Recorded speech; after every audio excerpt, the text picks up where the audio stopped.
High in the rainforest canopy, a chimpanzee spent 10 minutes snapping, bending, and weaving 80 branches into a perfect bed. And after sleeping through the night, it never returned. This shouldn't be possible. Spending this much energy and time makes no sense. Finding new branches every night, snapping, bending, building. Why not just use the same bed? Dr. Roland Enos from Oxford University calls it an unprecedented waste in animal behavior. Birds use the same nest for years. Squirrels return to the same tree hollow every evening. But chimpanzees, they spend every night weaving 80 branches together into a sturdy bed. Tonight, we'll discover why chimpanzees build a new bed every night and the survival strategy behind this behavior. If this mysterious architectural habit fascinates you as much as it does me, hit like and subscribe. Write in the comments where you're watching from, what time it is there, and what surprises you most about chimpanzees. You're the reason we keep exploring nature's secrets. Thanks for being here. First, let's note that researchers don't fully agree on the findings we'll be discussing. Some information is not definitive. Now let's take a look at how monkeys build a brand new bed every single night.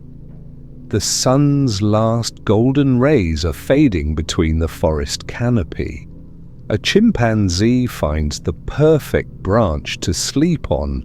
Over the next 10 minutes, it'll transform this simple branch into a sleeping area that requires engineering. It'll bend 80 branches without breaking most of them. It'll weave them together sturdy enough to hold its own weight 40 feet above the forest floor. And this nest you see on screen will be abandoned tomorrow night because chimpanzees never use the same bed twice. We've been watching this master animal for decades. Every observation brings us to the same question. Why? Think about how much effort this takes. Every morning you wake up rested from your bed, and every night you return to that same bed, just like now.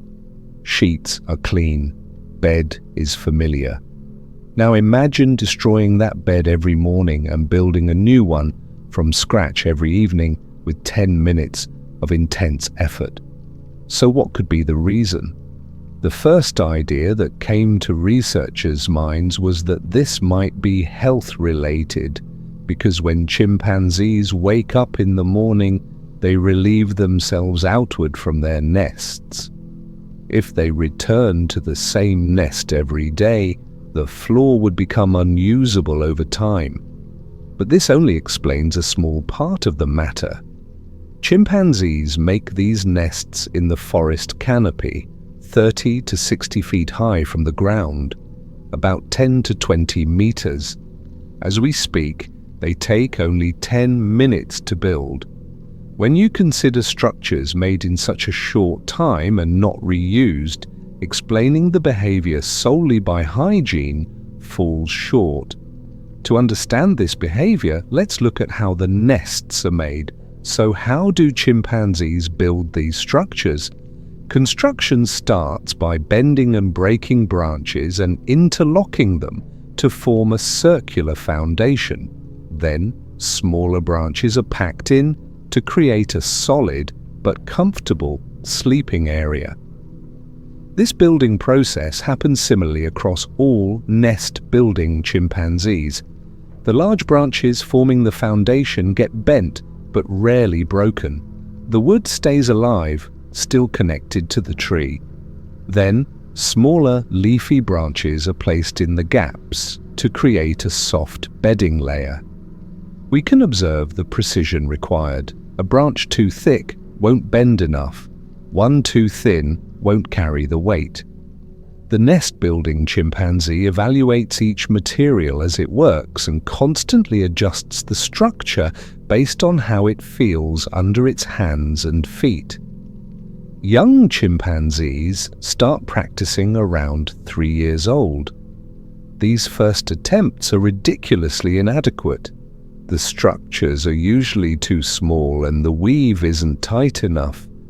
Sometimes the entire structure collapses the moment the young chimpanzee tries to lie down, but they keep trying. They watch their mothers. They make these attempts during daytime, hours when there's no harm in failing. By the time they're 5 or 6, most young individuals can build a functional nest. This skill is the result of thousands of hours of practice spread over years, and this effort is for a structure that will only be used once and then abandoned each day. This level of patience and repetition shows how deliberate the behavior is. But the truly striking aspect of the behavior emerges at this point. Researchers tracked a chimpanzee group that built over 1,500 nests over 28 months. The chimpanzees frequently returned to the same general sleeping areas, same groves. Sometimes they'd make new nests very close to nests they'd used just days before. You'd expect them to reuse these nearby nests. The structures are still there, still solid.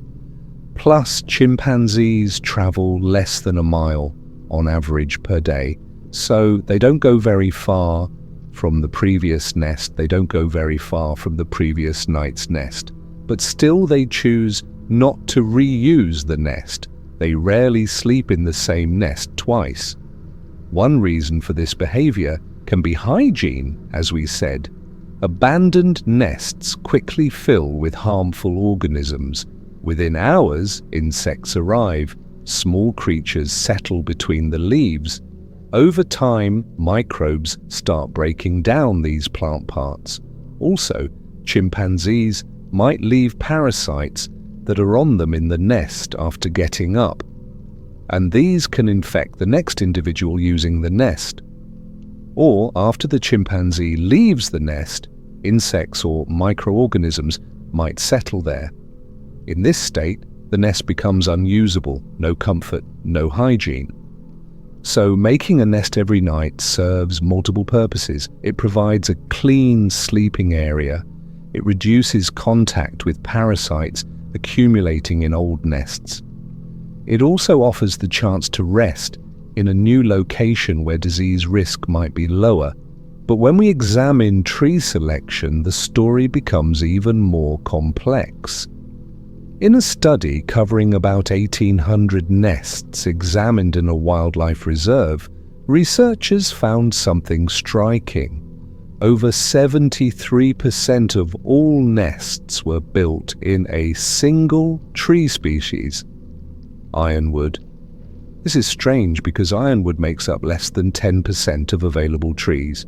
The most common tree species making up over 40% of the forest. Chimpanzees built less than 1% of nests in, so chimpanzees are being extremely selective. But why? Because chimpanzees will be sleeping here all night. The bed needs to be sturdy, and ironwood is one of the sturdiest trees. Also, ironwood branches are suitable for weaving together. Leaf characteristics matter too. Ironwood has dense foliage made of small leaves arranged tightly together. When bent branches covered with these leaf clusters are placed in the nest, they provide comfortable softness. They also create natural protection against wind and rain for sleeping chimpanzees. But there's something else. Recent research examined the leaves of most tree species that chimpanzees commonly use for nest making. A volatile oil released from these leaves turned out to have an effect that keeps flies away. Chimpanzees aren't just selecting structurally superior trees, they're also selecting trees that create a chemically protected sleep environment. Leaves woven into the nest structure release natural scents throughout the night. These compounds reduce mosquito approach, without the chimpanzee needing to take any active defensive measures. This is advanced environmental engineering. Chimpanzees need to recognize multiple tree properties at once: branch strength, branch shape, leaf density, and natural properties that keep insects away. They must integrate all this information when making split-second decisions about which tree to climb. All of this happens in the fading light of evening. The question researchers are seeking to answer is this: whether this knowledge is instinctual or learned over time. Chimpanzees living under scientists' observation learn to build nests faster and better when they observe experienced individuals at an early age. This shows it's not entirely instinctual that learning plays an important role. Chimpanzees learning together, nest quality improving, shows these construction techniques are passed down from generation to generation. Different chimpanzee communities can develop small but distinctly different methods according to the environment they live in and local trees. Think about what this means. Every evening in tropical rainforests, thousands of chimpanzees independently solve the same engineering problem. They select branches and leaves, test their flexibility, and set up a sleeping area they can safely rest on, because there's no second chance. A nest collapsing 40 feet above the ground at midnight could be dangerous, and yet they do it so efficiently the entire process only takes 10 minutes. The chimpanzee doesn't need to stop and think at every step. Its hands move automatically, bending this branch, packing in that branch, testing the structure's flexibility and balance, but we still haven't solved the central mystery. We understand how the nests are built. We understand some of the benefits they provide. We've examined many reasons, but we still don't fully know why they do this every night. The energy expenditure isn't trivial. 10 minutes of intense construction work requires calories. Over a lifespan of 20 to 30 years, a chimpanzee can build over 10,000 individual nests. This means 10,000 opportunities to make mistakes, 10,000 repetitions of climbing to dangerous heights at dusk and building something that'll be abandoned at dawn. Yet they choose not to reuse. Even if yesterday's nest is visible from today's construction site, even if it looks perfectly usable, they make a new one. The answer might lie in something we can't easily measure. Sleep quality. Poor sleep disrupts mental function. It reduces physical endurance.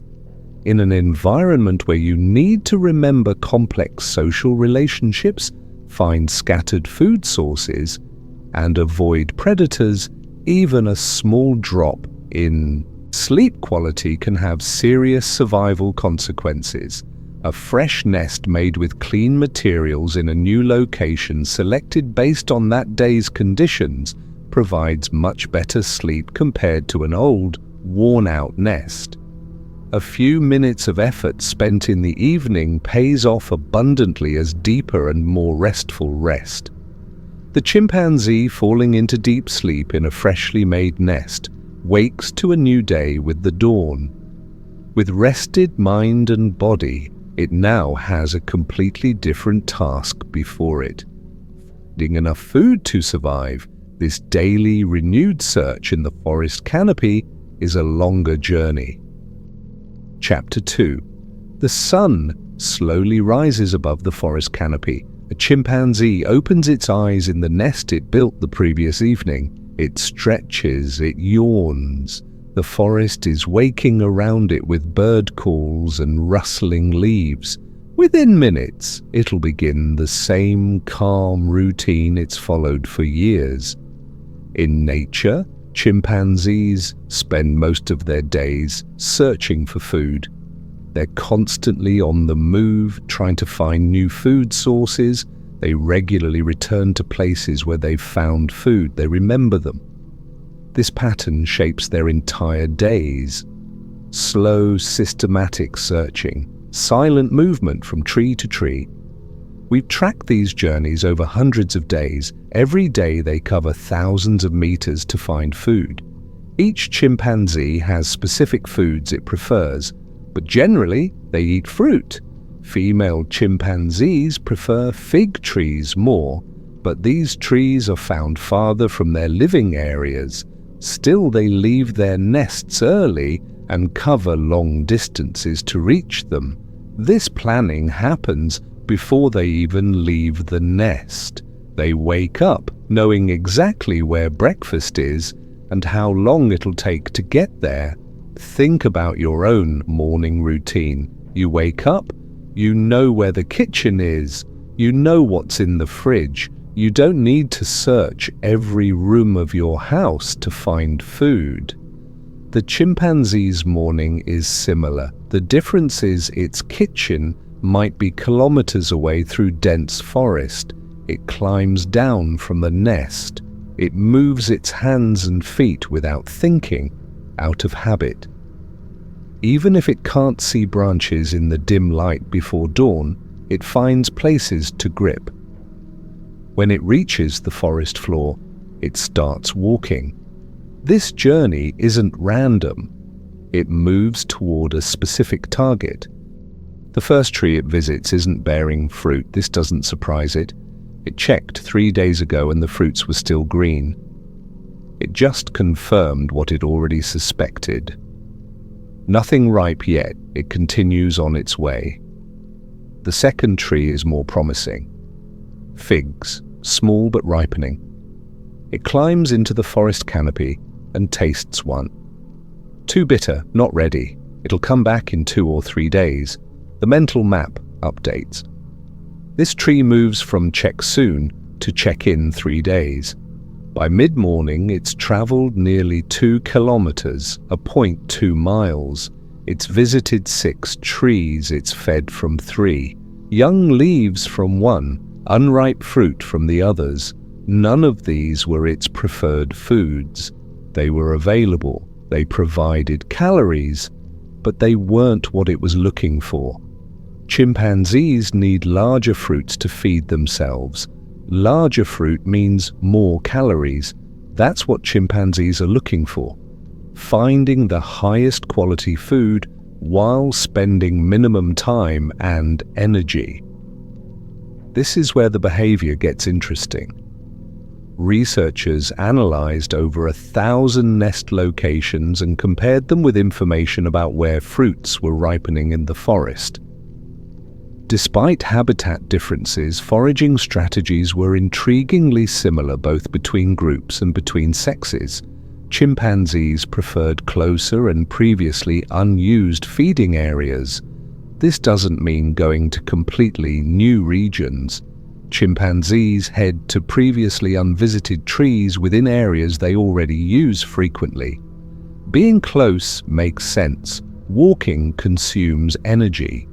Every extra meter traveled means additional expenditure that needs to be offset with food. But the reason for heading to new trees is different.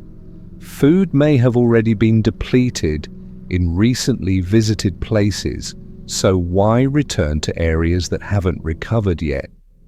The answer has to do with depletion. A fruit-bearing tree doesn't renew itself overnight.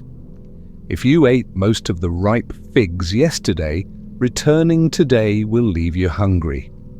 It's better to visit a tree you haven't checked in a few days. It's better to give each location time to recover before returning. Toward noon, the temperature rises.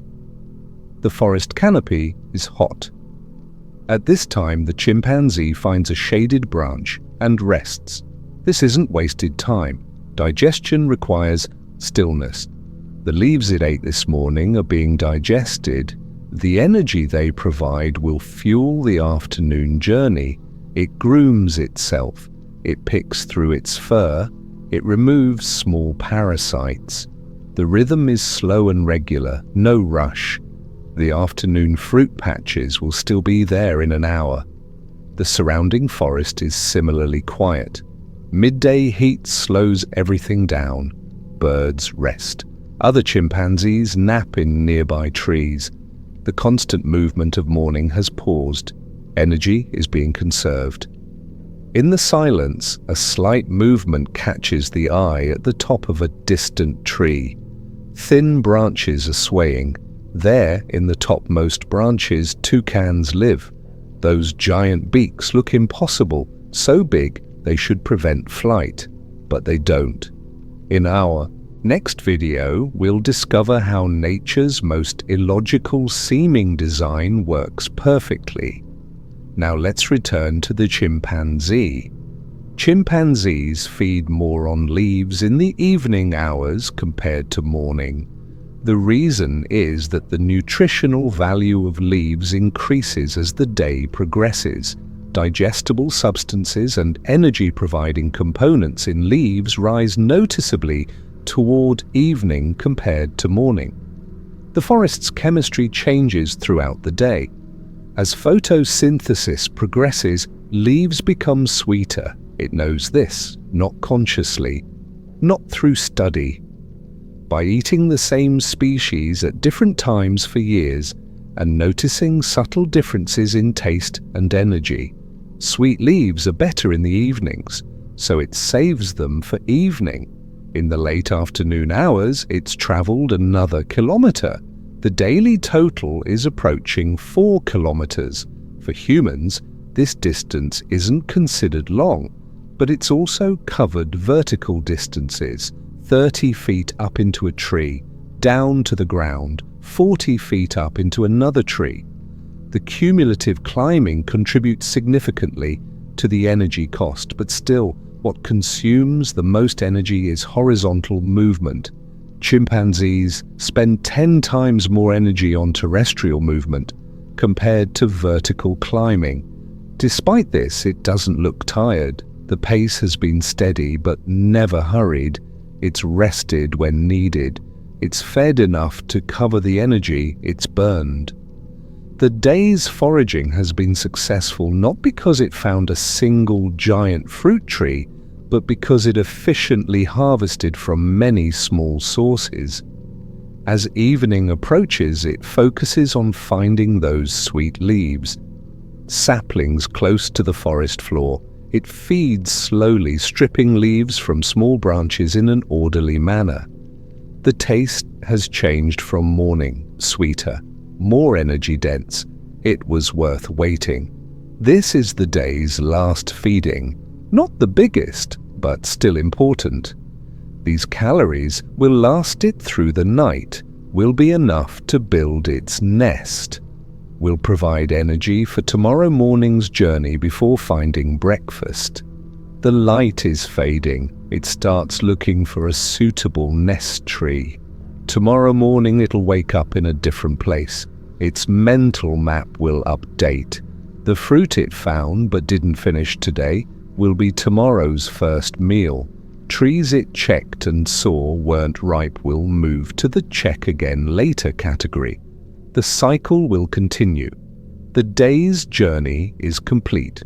4.5 kilometers of steady movement, multiple feeding areas visited and evaluated, calories taken in roughly equal to calories spent, energy balance maintained. The chimpanzee's day is done. But before reaching its nest, it has one more occupation. The group gathers, comes close, hands roam through fur, parasites are cleaned, tensions decrease. Grooming sessions aren't just hygiene. They're moments when alliances are reconfirmed, hierarchies are validated, and the social network is strengthened. To survive in the forest canopy, finding food isn't enough. Building and maintaining the right relationships is equally vital. Chapter 3. Mid-afternoon sunlight filters through the canopy in scattered patterns. 2 chimpanzees sit together on a wide branch, close enough that their shoulders nearly touch. One extends her hand and begins running fingers through the other's fur. Slow, methodical, the rhythm steady as breathing. This is grooming, not rushed, not performed with urgency. Just patient attention to another's comfort. The fingers move through dark hair, parting it section by section, looking, feeling, removing tiny particles of dirt and plant matter that accumulate during a day of travel through the forest. We have observed these sessions lasting anywhere from 5 minutes to over an hour. The duration depends on many factors: how long they have been apart, whether tensions exist between them, how much time remains before evening when nest building will demand attention. But mostly the duration simply reflects how relaxed both participants feel in each other's presence. The chimpanzee being groomed settles into a more comfortable position. Her muscles loosen, her breathing deepens. There is something profoundly calming about being touched this way. Gentle, predictable, safe. The fingers work through her fur in a pattern she has experienced thousands of times before. It requires no thought, no vigilance. She can simply rest. Think about the last time someone brushed your hair or massaged your shoulders. That sensation of tension releasing, of worry fading into the background, of being cared for without needing to ask. The chimpanzee experiences something similar. Her stress hormones decrease measurably during grooming sessions. Her heart rate slows. The constant alertness required for forest life diminishes temporarily. The groomer is equally relaxed. Her focus narrows to the simple, repetitive task. Find debris. Remove it. Move to the next section. The world beyond this branch becomes less important. Predators, food sources, social tensions all fade into background concerns. Right now, there is only fur and skin and the quiet satisfaction of performing a task well. Grooming serves practical purposes, certainly. Parasites must be removed. Ticks, lice, small insects that burrow into skin or attach to hair. All these creatures make their homes on chimpanzee bodies. Left unchecked, they cause discomfort and spread disease. Regular grooming reduces parasite load significantly. It keeps skin healthier. It prevents infections from developing in small wounds. But the practical benefits explain only a fraction of the time chimpanzees invest in this behavior. If parasite removal were the sole purpose, 5 minutes would suffice. Most sessions continue far beyond what hygiene alone requires. The extra time serves different needs: social needs, emotional needs, needs that have nothing to do with cleanliness and everything to do with connection. The two chimpanzees on the branch know each other well. They have groomed together many times before. They recognize each other's preferences. Where to focus attention, how much pressure to apply, when to pause and let the other shift position. This familiarity creates trust. The one being groomed does not flinch when fingers probe near her eyes. She does not tense when hands work through sensitive areas behind her ears. She knows these touches mean no harm.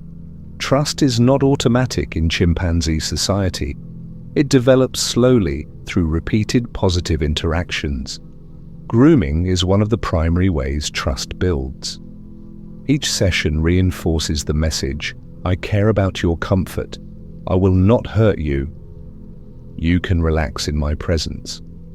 Over weeks and months, these messages accumulate into something resembling friendship, a bond that extends beyond the grooming itself.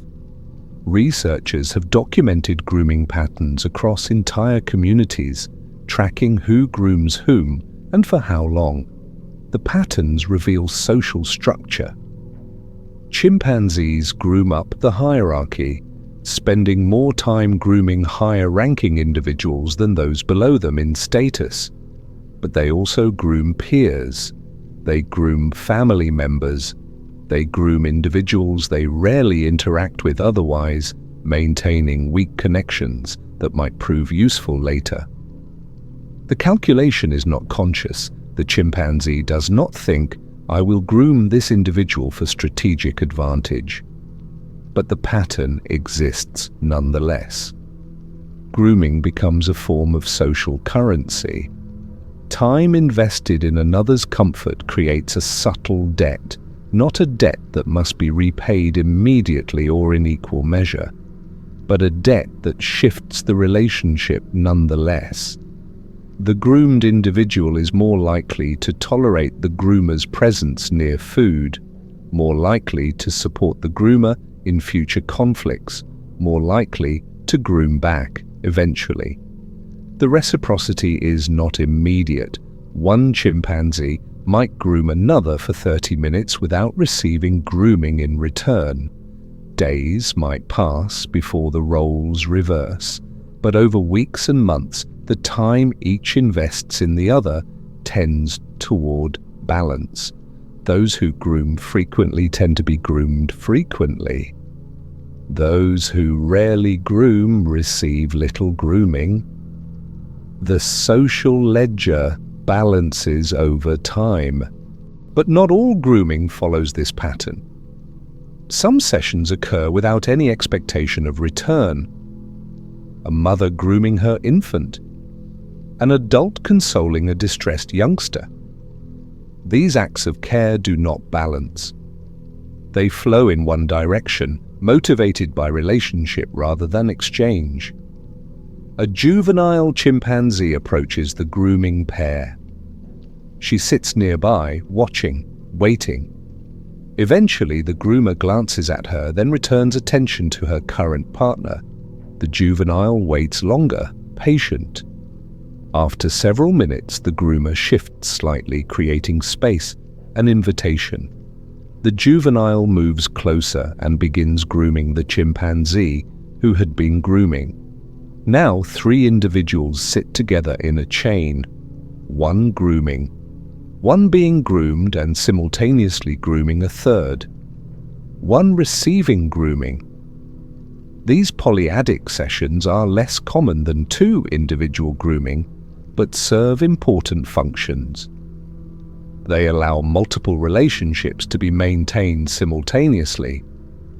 They increase the number of social partners accessed in a given time period. They create opportunities for individuals who rarely interact to share space without tension. The afternoon continues its slow progression toward evening. The grooming chain has dissolved. 2 participants have moved to different branches. One remains, now grooming a 4th individual who was not part of the original group. The partnerships are fluid, constantly shifting. Individuals join, depart, join different groups. The overall effect is a community where most members have recent positive contact with most other members. This constant low-level affiliation prevents many conflicts from escalating. When you have groomed with someone within the past few days, you are less likely to escalate a minor disagreement into a serious fight. The bond created through grooming provides a buffer against aggression, a reminder that this individual is not an enemy, that peaceful coexistence is possible and even pleasant. After conflicts do occur, grooming often follows, not immediately. The period immediately after a fight is too tense. Both participants need time for their stress hormones to decrease, but within hours, often, one will approach the other with clear grooming solicitations, head bowed, hand extended, a request for peace. If the other accepts and allows grooming to proceed, the conflict is effectively resolved. Stress levels in both individuals drop back to baseline. The relationship repairs itself through touch. The sun is lower now, the quality of light has changed. The chimpanzees who are grooming have separated. Each is moving toward different parts of the territory, some toward fruit trees for evening feeding, others toward potential nest sites. The grooming has ended not because it reached a natural conclusion, but because other demands have reasserted themselves. Evening approaches, preparations must begin, but the effects of the grooming persist. The stress reduction continues for hours after the session ends. The social bond has been reinforced. The invisible network of relationships that holds the community together has been strengthened by one more thread. Tomorrow, these same individuals might not interact at all, or they might groom again, reinforcing the bond further, or one might groom with someone entirely different, building a different relationship. The patterns shift daily, but across weeks and months, certain pairs groom more frequently than others. These are the strong bonds, the relationships that provide the most reliable support during difficult times. We have measured this. Chimpanzees with more grooming partners show lower baseline stress levels. They respond less intensely to stressful events. They recover from stress more quickly. The social buffering effect is real and measurable. Connection reduces the physiological cost of living in a complex social environment. The grooming we observed this afternoon was not notable. It was not unusual. It did not involve rare individuals or special circumstances. It was simply two chimpanzees spending time together in a way that benefited both. Repeated thousands of times across hundreds of individuals over years and decades, these unremarkable sessions create the social fabric that allows communities to function. In the fading afternoon light, the forest grows quieter. The constant rustle of movement through canopy slows. Chimpanzees settle into resting positions, some alone, some in small clusters. The grooming that occurred today has left subtle effects, relationships slightly stronger, stress slightly lower, trust slightly deeper. Nothing dramatic, nothing that changes the fundamental nature of the community, just the ongoing maintenance work of social life. The quiet, patient attention to others that makes complex societies possible. Chapter 4. Morning light filters softly through leaves. A mother sits with her infant cradled against her chest. The baby's tiny fingers clutch her fur. She shifts slightly, adjusting her position to support the small body more comfortably. The infant's breathing is slow and even, still sleeping. She does not move away, does not place the infant down to begin her day. Not yet. There is no urgency. The forest is quiet. Other members of the community are still resting in their nests nearby. This time belongs to them, mother and child. The world can wait a little longer. The infant stirs, eyes open slowly. A small sound, barely audible, not distress, just waking.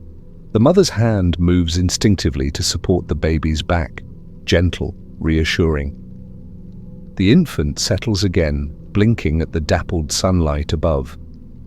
This closeness continues for years, not days, not weeks, years of constant contact.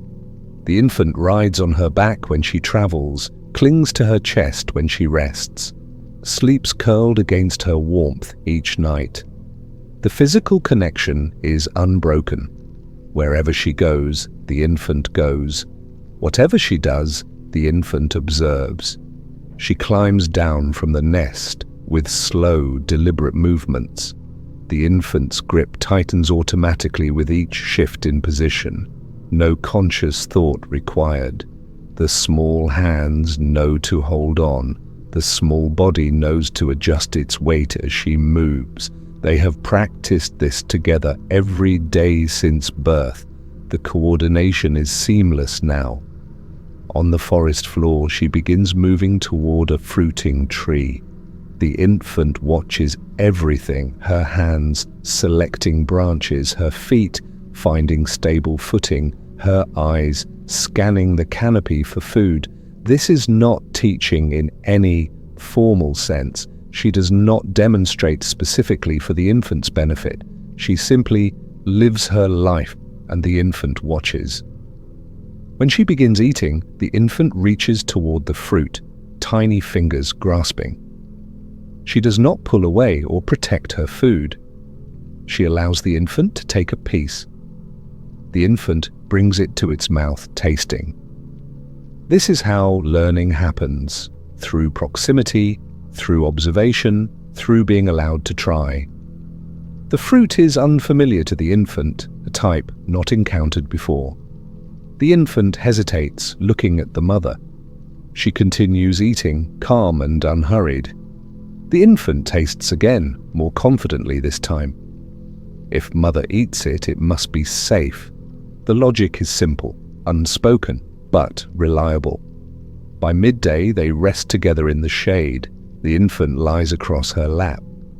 She grooms the small body with careful attention, parting the fine infant fur, checking skin, removing any debris accumulated during the morning's travel. The infant relaxes completely, eyes half closed.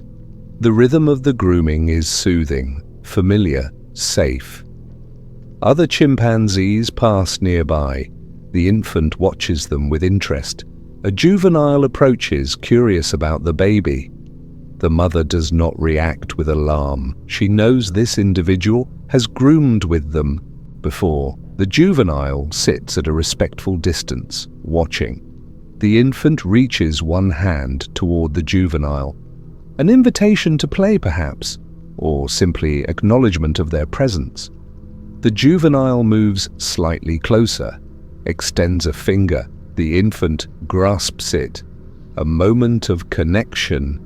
The mother continues grooming, unbothered by this interaction. She monitors it, certainly. Her attention never fully leaves her infant, but she does not interfere. This too is learning how to interact with others, how to read social signals, how to exist within a community. As afternoon progresses, the mother's movements are unhurried. She travels from tree to tree, but the pace is gentle. No long distances, no difficult climbs. The infant's presence shapes her day. She chooses easier routes. She rests more frequently. She avoids areas where other adults might be engaged in tense interactions. Her priorities have shifted entirely. The infant's safety and comfort come before all else. When evening approaches, she begins building a nest. The infant clings to her chest, watching the process. Branch selected, bent into position, woven with another.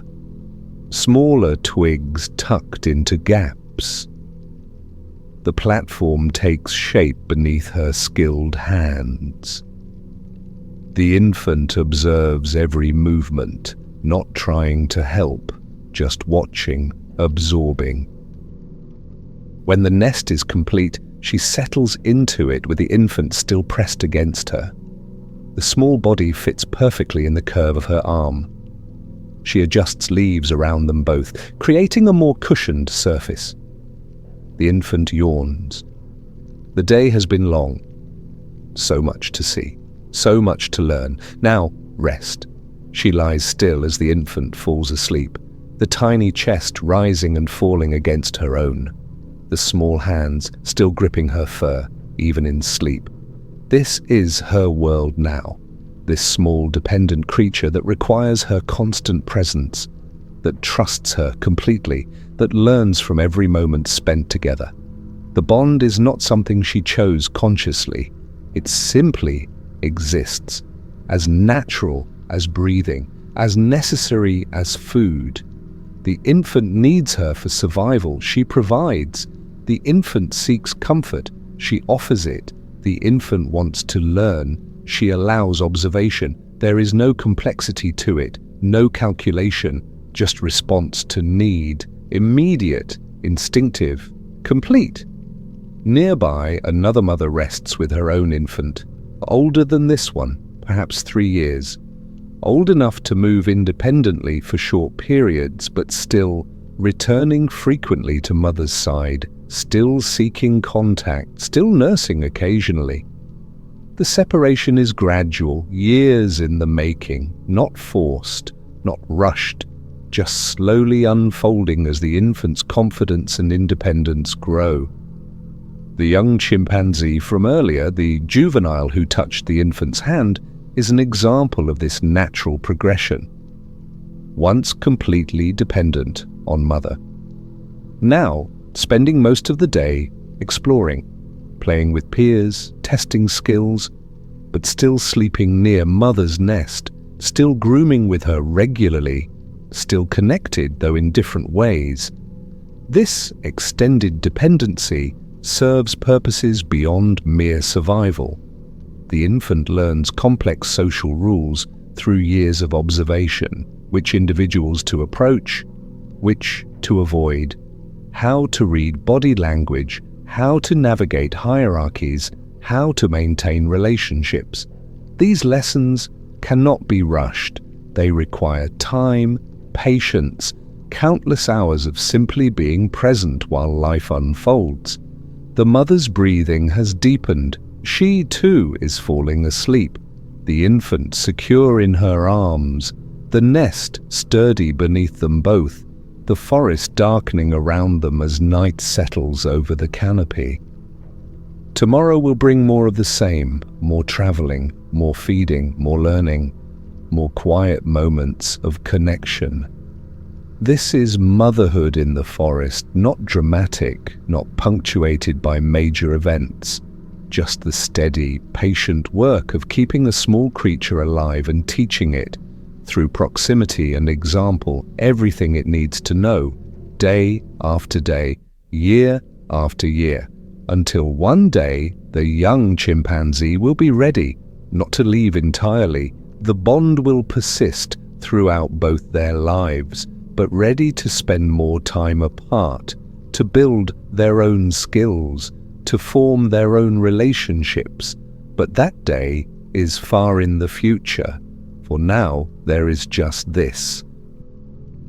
The warmth of contact, the rhythm of breathing synchronized, the absolute trust of a small creature that knows without question that this presence means safety, that these arms will hold, that this care will continue every single day without fail. The forest is fully dark now, stars visible through gaps in the canopy. The mother and infant sleep. Tomorrow, when light returns, they will wake together, and the patient work of family will continue. Chapter 5. Territorial Awareness, How Monkeys Navigate Their Home. Range. Chapter 5. The forest stretches in all directions. Trees rise and fall. Streams wind through valleys. To our eyes, one section looks much like another. But for the chimpanzees who live here, every tree has meaning. Every hillside tells a story. This is not just forest. This is home. A male chimpanzee moves through the early morning quiet. His route is not random. He knows where he is going. More importantly, he knows where he is. The invisible lines that divide this forest into territories are clear to him. We would need maps and coordinates to understand these boundaries. He simply knows them, has known them his entire life. Think about your own neighborhood. You know which streets belong to your daily route. You know the boundary where your familiar area ends and somewhere less known begins. You do not need signs or markers. The knowledge lives in your memory, built from years of repetition. The chimpanzee's relationship with his territory works the same way. Familiarity breeds confidence. Distance from that familiarity breeds caution. The territory he shares with his community covers roughly 25 square kilometers of forest. Not a perfect circle, not a neat square drawn on a map. The shape is irregular, following natural features. A river forms one boundary, a ridge forms another. Open savanna marks a third edge where forest gives way to grassland. These natural barriers help define the limits of safe, familiar ground. Within this larger area exists a core, a central zone where we spend most of our time, where the best fruiting trees grow, where water sources are reliable, where nesting sites are plentiful and secure. This core area receives constant use. Every member of the community knows it intimately. Every tree, every path, every hiding spot when danger approaches. The periphery is different. The edges of territory see less traffic. Not because they lack resources. Often, border areas contain abundant food that goes unharvested simply because reaching it requires venturing into uncertain spaces. Spaces where neighboring communities might appear, where tension replaces the easy comfort of the core. You can observe the difference in behavior. Chimpanzees feeding in the core area are relaxed. They call to each other. They forage leisurely. They rest when tired. The atmosphere is calm. But watch those same individuals approach the boundary and everything changes. Silence, heightened alertness, frequent pauses to listen. The body language shifts from comfortable to cautious within minutes. This caution is learned, not instinctive. Young chimpanzees must discover where safety ends and danger begins. They learn by watching adults, by noting when the group's mood shifts, by experiencing the nervousness that accompanies boundary crossing. The lessons accumulate slowly through years of observation. Males patrol these boundaries regularly, not every day, not on fixed schedules, but frequently enough that borders stay clearly defined in everyone's minds. These patrols are quiet affairs, no calling, no noise. Groups of males move together through peripheral areas, checking for signs of neighboring communities, checking that their boundaries remain intact. The patrols serve multiple purposes. They gather information about neighbor activities. They reinforce the group's claim to this territory. They identify any shifts in boundary positions that might have occurred since the last patrol. Knowledge is the goal. Knowing what exists beyond your borders, knowing whether threats are approaching. During these patrols, we travel in tight groups. Closer than usual, more coordinated. The tension is palpable even to human observers. Every sound receives attention. Every movement triggers assessment. Is that rustling wind or another chimpanzee from a neighboring community? The constant evaluation continues until we return to safer, more central areas. Females use territory differently. While males range widely, often reaching boundaries and sometimes beyond, females concentrate their movements in smaller core areas. A female might spend weeks without approaching territorial edges. Her daily routes form tight loops within the most familiar, most productive sections of the range. This makes practical sense when you consider the demands of motherhood. Traveling long distances with an infant is energetically expensive. Border areas carry risks that multiply when you have a dependent youngster to protect. Better to stay central, to use known, safe routes, to avoid the tensions that accompany peripheral travel. The size of the territory adjusts based on community size. Larger communities require larger territories to feed everyone adequately.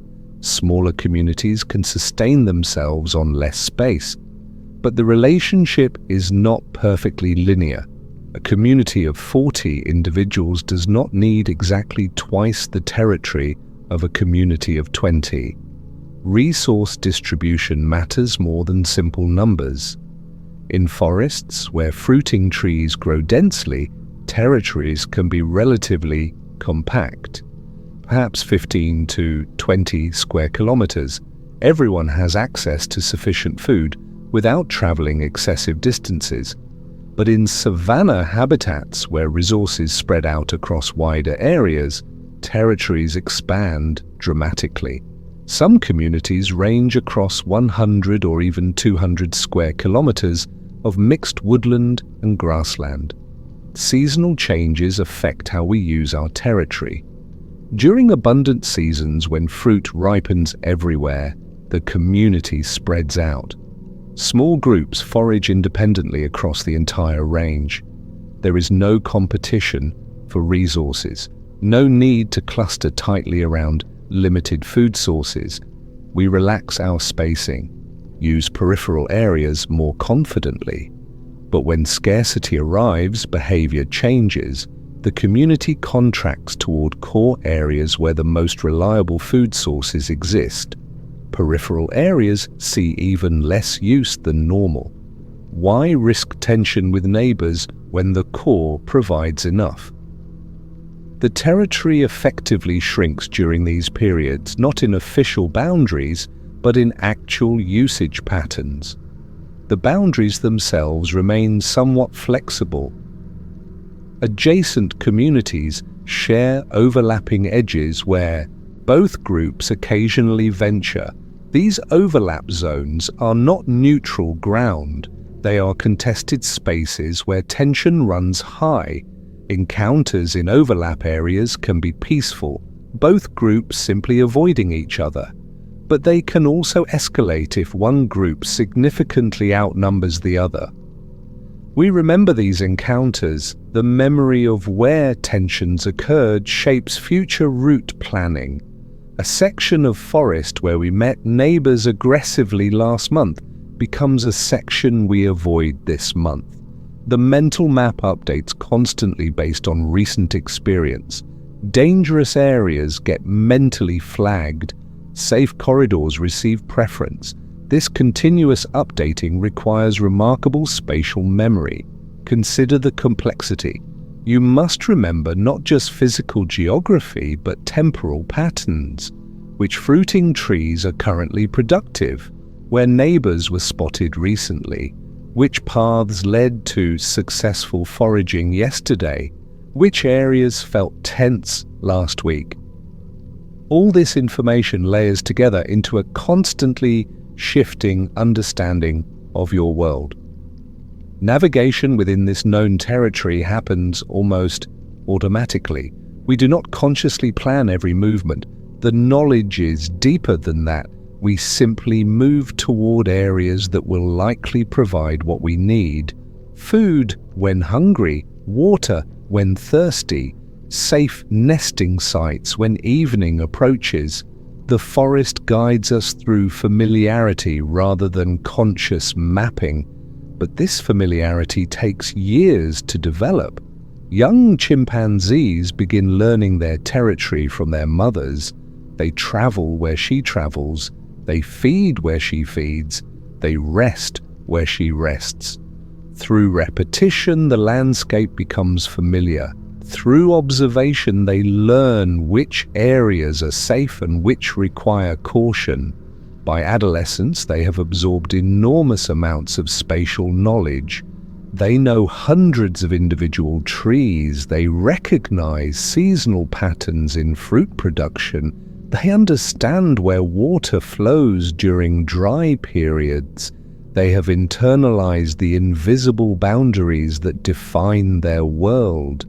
This knowledge will serve them throughout their lives, updated and refined, but never fundamentally replaced.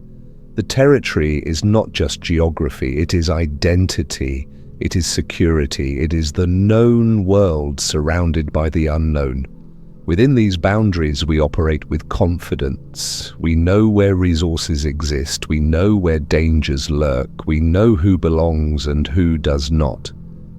This knowledge allows life to proceed with a certain ease that would be impossible in unfamiliar terrain. Imagine waking tomorrow in a completely unknown landscape. No familiar landmarks, no understanding of where food or water might be found, no knowledge of which areas are safe. The stress would be overwhelming. You would need to learn everything from scratch. Every day would require intense vigilance just to survive. This is why territory matters, why boundaries matter, why the slow accumulation of spatial knowledge over years creates such profound value. The male chimpanzee who began this morning's journey has completed his circuit. He has checked the southern boundary, noted fresh signs of neighbors, returned to the core without incident. Tomorrow or next week, he might patrol a different section. The work of territorial maintenance is ongoing, never complete, always necessary. As evening settles over the forest, he builds his nest in a familiar grove. The trees here have supported nests countless times before. Their branches are strong, their positions are sheltered. This is the core of the core, the heart of home, where comfort replaces caution, where the invisible boundaries that define his world feel most distant, where he can rest, surrounded by the familiar, sustained by the knowledge that he knows this place completely. And that knowledge, more than anything else, is what makes this forest home. Chapter 6. Sunlight filters down in gentle rays. Leaves sway in a breeze, so soft it barely moves the branches. A chimpanzee sits high above the forest floor, cradled in the fork where three thick limbs meet. The wood is solid beneath her. She shifts her weight slightly, tests the branch. It holds. She settles in. This is where much of life happens, not on the ground. Up here, where the air is cooler, where leaves provide shade, where the world feels distant and safe. The ground exists far below, visible through gaps in the foliage. But that world is for traveling. This world is for living. The branch she has chosen is not random. Her body knows what it needs. Diameter matters. Too thin and the branch will bend uncomfortably under her weight. Too thick and she cannot grip it properly when she needs to move. This branch is just right. Wide enough to sit on. Narrow enough to grasp when standing, the perfect balance. She has sat in this tree before. Many times, the branches here have become familiar friends. She knows which ones will support her full weight without complaint. She knows which ones to avoid, too brittle, too smooth, angled wrong. Knowledge built from experience, from years of choosing branches correctly and occasionally choosing poorly. Around her, the canopy stretches in all directions, a three-dimensional maze of wood and leaves, highways and side streets, main roads and quiet alleys. She knows most of them, has traveled these routes since childhood. First, clinging to her mother's back, later, exploring on her own, testing each pathway with cautious hands and feet. The texture of bark varies from tree to tree. Some rough, providing easy grip. Some smooth, requiring a more careful placement of hands. She adjusts automatically. Her palms read the surface. Her fingers find holds without conscious searching. The knowledge lives in her body now, not her mind. A fig tree stands 20 meters away. She can see it clearly through the gaps. The fruit is ripening, not ready yet, but soon. She will return in a few days. The journey from here to there involves crossing 5 different trees, branch to branch, vine to vine, never touching ground. She has made this crossing countless times. The route is familiar, easy, safe. For now, she rests. The morning feeding is finished. The afternoon heat is building. This shaded perch offers comfort. She can doze here if she wishes, or simply sit, watching the forest move around her. There is no urgency, no pressing need to be elsewhere. This moment is hers. The branch sways gently as wind passes through the canopy. A rocking motion, soothing, like being held. She lets her eyes close halfway, not sleeping, just resting. The sounds of the forest wash over her. Bird calls, rustling leaves, distant chimpanzee vocalizations from another part of the territory. All familiar, all safe. Think about lying in a hammock on a quiet afternoon. The gentle sway, the dappled sunlight, the feeling of being suspended between earth and sky. That is what this feels like. Weightless. Supported, completely at ease. Time moves differently up here, slower, more peacefully. She opens her eyes and reaches for a nearby branch. Pulls it closer. Examines the leaves. Not for eating, just out of mild interest. The leaves are broad and green, healthy. She releases the branch and it springs back into position. Such simple movements, such easy comfort. Her hands are made for this life. The opposable thumbs, the long fingers. They curl around branches with natural precision. Even when she is not thinking about grip, her hands maintain it automatically. She could fall asleep right now and her hands would keep their hold. The body knows what it needs to do. Below, the ground is a different world. Walking there requires different movements, different alertness. The canopy is home. The ground is just a place to pass through when necessary. Up here, the rules are familiar, the dangers are known, the comforts are reliable. She shifts position again, lies along the length of the branch now, belly down. Her arms hang on either side. Her legs dangle. The bark presses against her chest. Solid. Real. She exhales slowly. This is rest. True rest. Not the light dozing of ground level. The deep relaxation that comes from being exactly where you belong. Other trees nearby hold other chimpanzees. She can see one through the leaves. A male, probably 30 meters away, in an adjacent tree. He is eating, pulling fruit from a branch and chewing slowly. There is no interaction between them, just peaceful coexistence in separate trees, each in their own space, each content. The afternoon progresses without urgency. Sun angles change, shadows shift. The temperature cools slightly as the sun moves lower.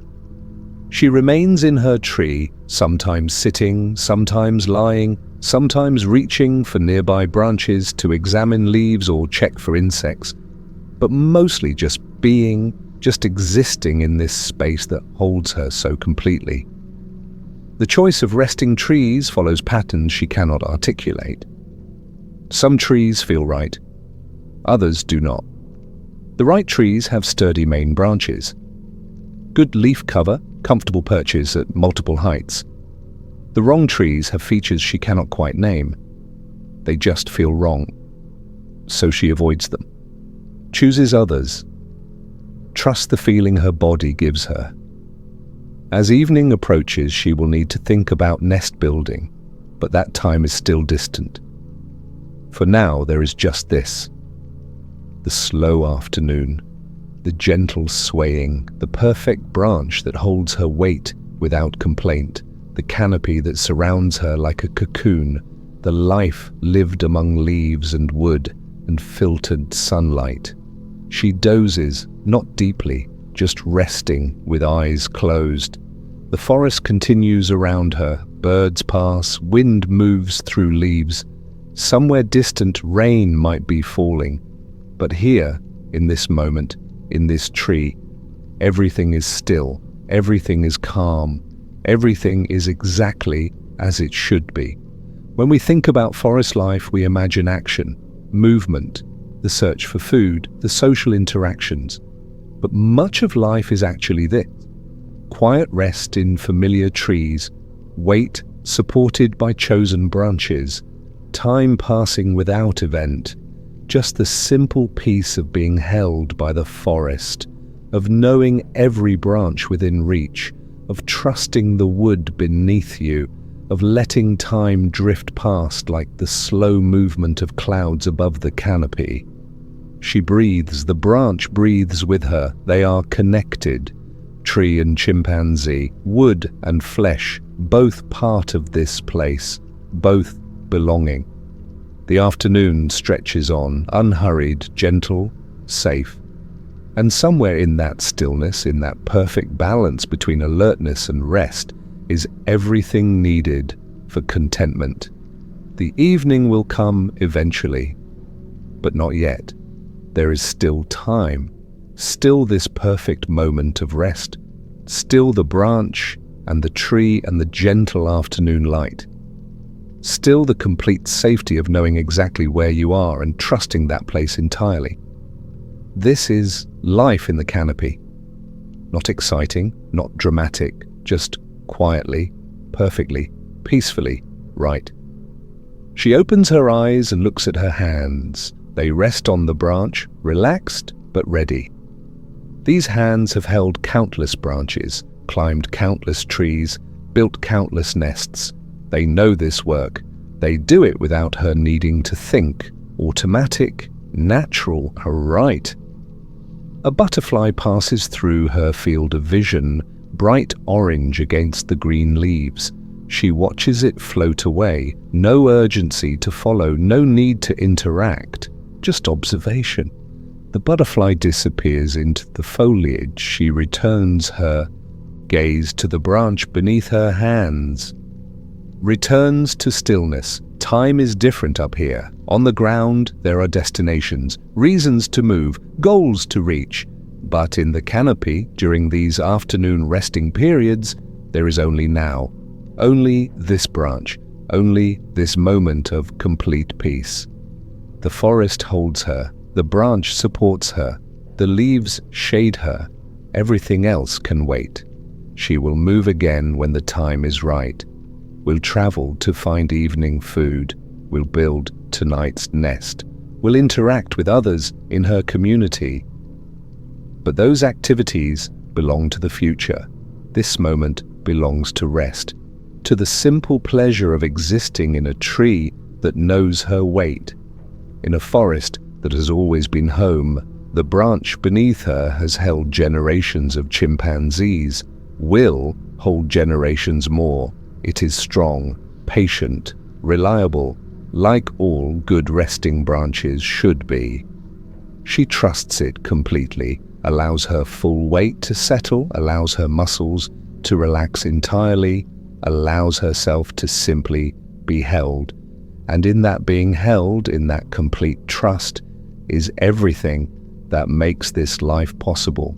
The knowledge that the forest will support you, that the branches will hold, that the canopy will provide, that you can rest, truly rest, and the world will continue safely around you. This is what it means to live among the treetops, to know them, to trust them, to be part of them in the most fundamental way. Chapter 7. A chimpanzee sits with a piece of fruit in her hands. It is large, ripe, the kind that takes time to eat. Around her, others watch, not staring, not demanding, just present, aware that she has something they would like to share. She continues eating, slowly, her focus on the fruit. The others wait. Some sit nearby. Some groom each other while occasionally glancing her way. The atmosphere is patient, no urgency, just quiet anticipation. One individual moves closer, An older female, someone she has known for years. They groom together often, rest near each other frequently. The bond between them runs deep. The individual extends a hand, palm up, not grabbing, not insisting, simply requesting. The chimpanzee with the fruit pauses, considers. The request comes from a friend, someone who matters. She breaks off a piece, small but substantial, places it in the waiting hand. The exchange takes seconds, no drama, no ceremony, just food passing from one hand to another. The recipient accepts the piece, moves a short distance away, begins eating. The original possessor returns to her own portion. Others continue watching, but the mood has shifted slightly. A sharing has occurred. The possibility exists that more might follow. Think about sitting at a table with close friends. Someone orders something delicious. You look at it with interest. They notice. Without asking, they offer you a taste. The gesture is small but meaningful. It says, "I see you. I acknowledge your interest. Our relationship matters enough to share this moment." The chimpanzees experience something similar. Connection expressed through food. Another individual approaches younger, less familiar. The bond here is weaker. They share space but not closeness. This one also extends a hand. The possessor glances at them, continues eating. No piece is offered. The younger one waits a moment longer, then retreats. No conflict, no resentment visible, just acceptance of the decision.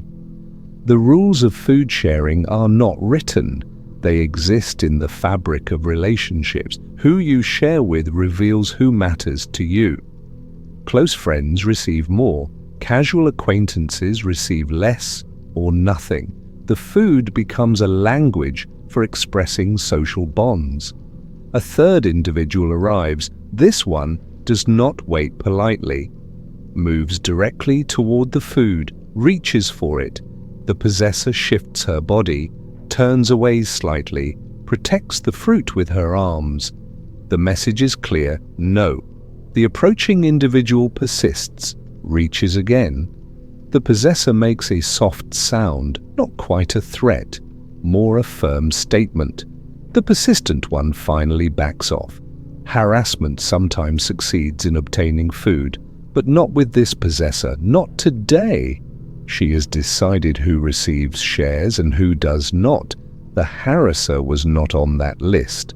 They retreat to a nearby branch, accepting defeat. The possessor returns to eating, calm again, the interruption already forgotten. The fruit is large enough that eating it takes time. Minutes pass. The possessor works through the flesh methodically. Others drift in and out of proximity. Some stay, some leave to forage elsewhere. The scene remains peaceful. No one challenges her possession anymore. The boundaries have been established. Halfway through, she breaks off another piece. This one goes to a younger individual who has been sitting quietly nearby, not begging, not harassing, just present. The young one accepts the piece with both hands, settles down to eat. The sharing seems to acknowledge patience. Quiet respect earns reward. Food sharing follows patterns we can observe, but perhaps the participants themselves do not consciously recognize. Friends share with friends. Mothers share with offspring. Those who groom together often share food. Those who help each other in other contexts receive preference. The web of social relationships determines who eats together and who eats alone. When food is abundant, sharing becomes less important. Everyone can find their own meals easily. Possession matters less when everyone has access, but when something rare appears, a particularly good fruit, honey from a difficult-to-reach hive, something special, that is when sharing takes on meaning. The possessor could hoard everything, eat alone, keep every bite. Nothing would force sharing. But choosing to share with certain individuals strengthens those bonds. The food becomes investment in relationships that may provide support later, not calculated investment, not conscious strategy. Just the natural flow of social connection expressed through generosity. As the fruit diminishes, more pieces are broken off, given to select individuals. Each transfer is brief, quiet. The recipients eat their portions nearby but not crowded around the possessor. Space is maintained, personal boundaries respected even while resources are shared. The final portion is small. The possessor finishes it herself. The sharing is complete. Others who received pieces have finished eating as well.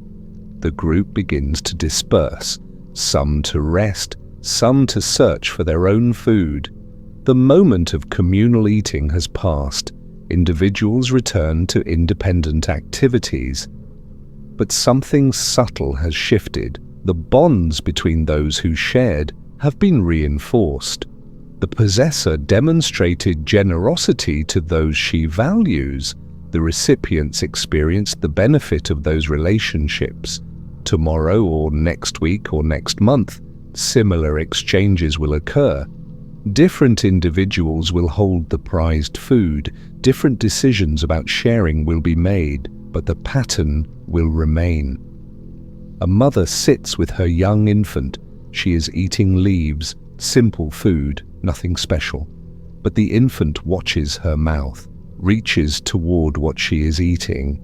Curious, learning.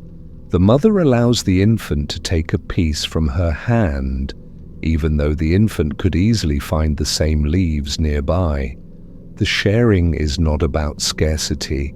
It is about teaching, about connection, about showing what is safe to eat. Feeding time is social time. Even when food is abundant and everyone eats independently, they often choose to eat near others, not crowded, not sharing, just present in the same space. The companionship of eating together matters. Solitary feeding happens, but group feeding is preferred when possible. The sounds of eating fill the air. Chewing, the crack of tough fruit being opened, soft vocalizations of contentment. These are the sounds of satisfaction, of basic needs being met, of life continuing in its most fundamental form. Eating, resting, existing together.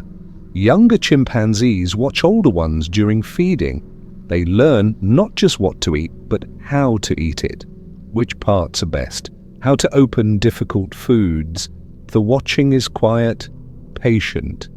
The older ones tolerate this observation, sometimes actively share pieces with the watchers, passing on knowledge through demonstration and generosity.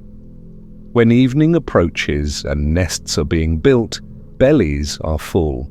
The day's foraging has been successful.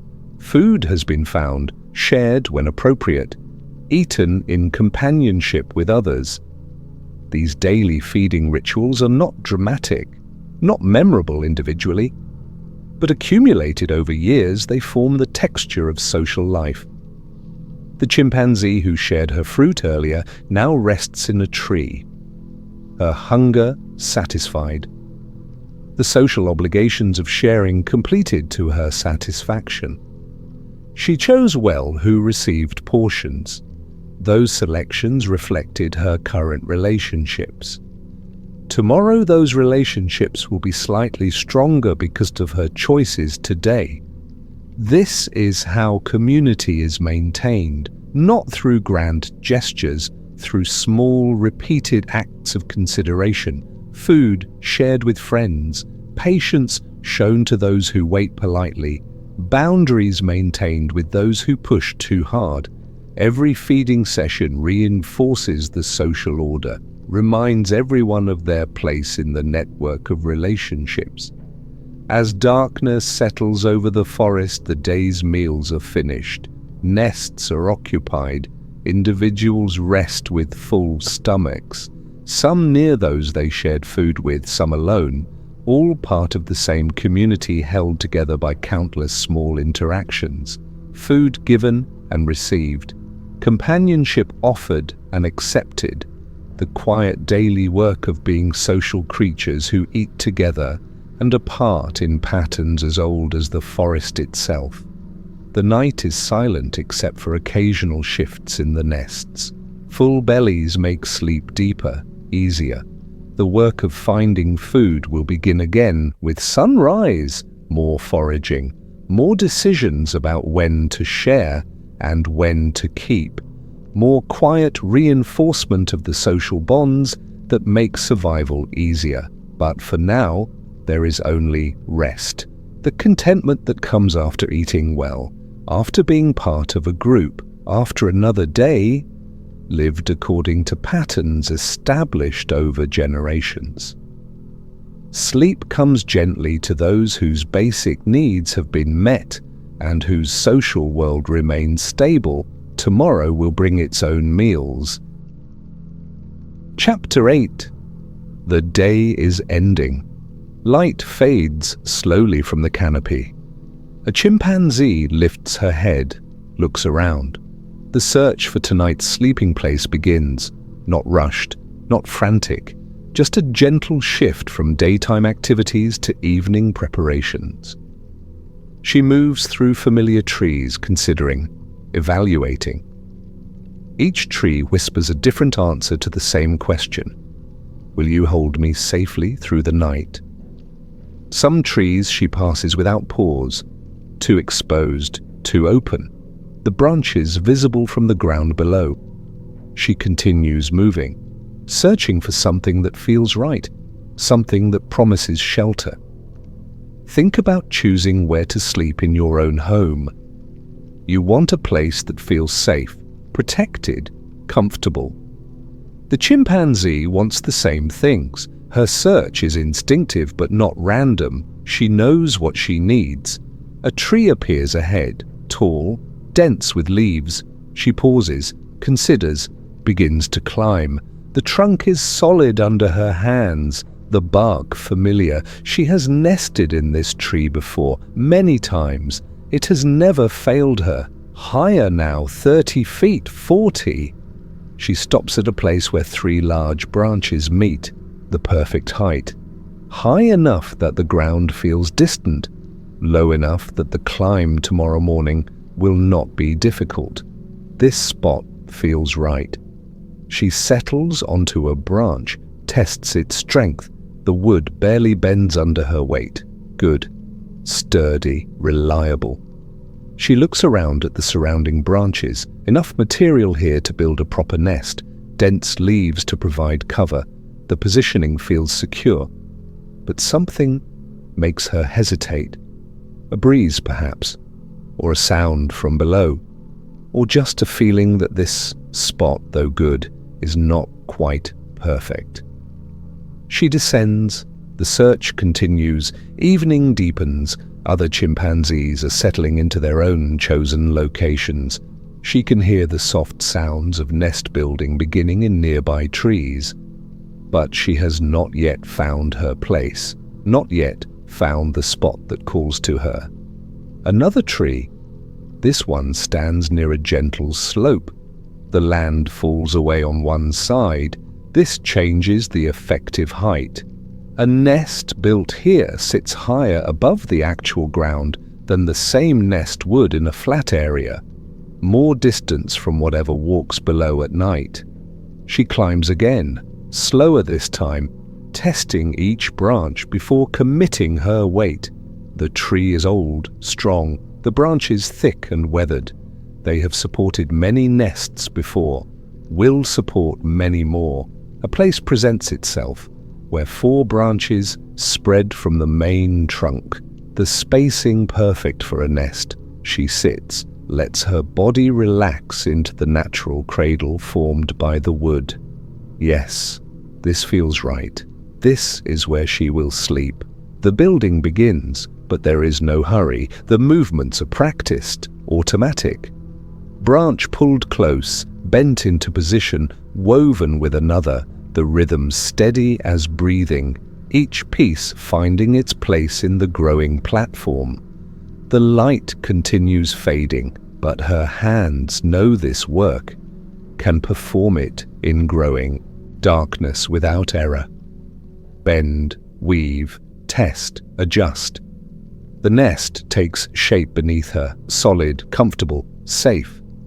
She pauses, rests for a moment on the partially completed platform, looks out through the leaves. The forest is settling into its night mode. Bird calls have ceased, different sounds are beginning. The transition from day to darkness happening all around her. Back to work. More branches, smaller ones now, tucked into gaps, creating cushioning, creating insulation. The platform grows thicker, more comfortable. She shifts position, tests different spots, adjusts branches that do not feel quite right. The location of this tree matters more than we might realize. It stands slightly apart from the densest part of the forest. This means better airflow, cooler temperatures on warm nights. But the surrounding canopy is still close enough to provide some shelter when rain falls. The tree itself provides additional benefits. Its leaves contain natural compounds that deter insects, not perfectly, not completely, but enough that mosquitoes are less common here than in other trees, less buzzing in the night, fewer bites, better sleep. She did not choose this tree by analyzing these factors consciously. She chose it because it felt right, because her body recognized something good about this place. The knowledge lives deeper than thought, in instinct, in preference shaped by countless nights of experience. The nest is nearly complete. She lies down, tests the platform with her full weight. It holds, does not sag uncomfortably. The branches beneath provide firm support, while the leafy layers above offer softness. The balance is right. She adjusts a few more twigs, tucks them into place almost absent-mindedly. The movement slowing, growing gentler. The work is ending, rest is beginning. The transition gradual, natural, unhurried. Full darkness now. The forest floor below is invisible, hidden by layers of leaves and distance. She cannot see it, cannot see whatever moves down there. This distance provides comfort, safety. The ground is another world, separate from this elevated realm of branches and nests. She settles more deeply into the completed platform, her muscles relaxing, the tension of the day releasing slowly. Her breathing deepens, slows, the rhythm of rest replacing the rhythm of activity. Around her, the night forest continues its patterns. Sounds shift, change, become the familiar soundtrack of darkness. She knows these sounds, has heard them every night of her life. They do not alarm, they confirm. This is how night is supposed to sound. The nest cradles her, the branches do not shift under her weight, the platform remains stable, solid. This is what she needed, what she searched for as evening fell, a place that holds her safely while consciousness drifts away. Sleep will come soon, not yet, but soon. First, there is this quiet time, this settling, this gradual release of awareness, the day ending, the night beginning, the transition happening in the space between wakefulness and dreams. She chose well. This tree, this location, this particular configuration of branches that now supports her weight. The decision was made through feeling more than thinking, through preference shaped by experience, through knowing what good sleep requires. Other chimpanzees lie in their own nests nearby, close enough for company, far enough for privacy, each in their chosen tree, each surrounded by their own carefully built platform. The community sleeping separately but together. Individual but connected, the night deepens. Temperature drops slightly, but the nest provides insulation. The layers of branches and leaves trap warmth. Keep the cold at bay. Comfort maintained through thoughtful construction. Her eyes close, open, close again, the weight of the day accumulating, pulling her toward sleep. The nest holds her, the tree supports her, the forest surrounds her, everything in its proper place, everything as it should be. This is the last conscious thought that everything is right, the location chosen well, the nest built properly, the safety achieved. Sleep can come now, can claim her completely. The vigilance of daytime released into the trust of nighttime rest. The forest holds countless sleeping chimpanzees tonight, each in their selected spot, each surrounded by branches they bent and wove, each trusting that their choices were good, that tomorrow will come, that this platform will hold through all the dark hours until light returns.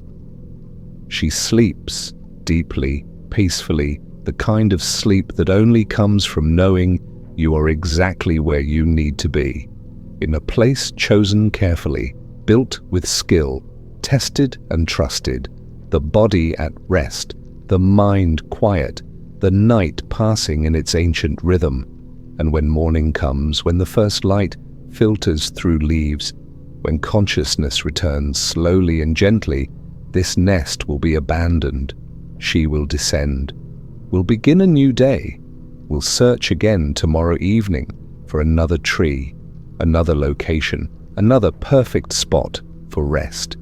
But for now, there is only this: the darkness, the quiet, the solid platform beneath her, the surrounding leaves, the gentle sway of branches in night breeze, the complete safety of elevated sleep, the forest breathing around her, and she nested within it, breathing the same slow rhythm, at peace, at rest, exactly where she belongs.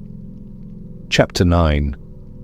The forest changes slowly, quietly. A chimpanzee wakes one morning and the air feels different, cooler perhaps, or the light comes at a different angle through the leaves. The shift is subtle, but it is there. Seasons do not announce themselves loudly here. No sudden snowfall, no leaves turning bright colors before falling, just gentle transitions, wet becoming dry, cool becoming warm, the forest breathing in different rhythms as months pass. She moves through her morning routine, the same trees, the same paths, but something has changed. The fruiting tree she visited yesterday holds fewer ripe pieces today, not gone, just less. The abundance is fading. This happens every year. The pattern repeats. Fruit everywhere, then fruit becoming scarce, then different foods taking their place. She has lived through this cycle many times. Her body knows what to do. Think about how you adjust when seasons change. Heavier clothes in winter, different foods when certain things are not available. You adapt without thinking too hard about it. The chimpanzee does the same. The knowledge lives in her experience, in her memory of previous years. She travels farther today than yesterday. The nearby fruit has been eaten, by her, by others. What remains is not yet ripe.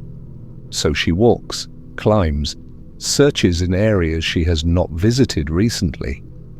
The territory is large enough to allow this, different zones ripening at different times. The dry season brings changes beyond food. Water becomes harder to find. Streams that flowed freely months ago now trickle slowly or stop completely. She knows where water pools remain, has learned over years which spots hold moisture longest. She drinks deeply when she finds water, the coolness welcome after the morning's travel. Other chimpanzees arrive, they drink together, no competition here. The pool is large enough, the need shared by everyone, her diet shifts without conscious decision. Less fruit means more leaves, more bark, more insects. The variety changes, but the calories remain adequate. Her body adjusts, digesting different materials, extracting what it needs from whatever the forest provides. Some leaves taste better now than they did months ago. The chemistry of plants changes with seasons. What was bitter becomes sweeter. What was tough becomes tender. She does not understand why, she simply notices. Returns to plants that taste better, avoids ones that do not. The temperature changes too. Midday heat builds differently in dry season, stronger, more intense.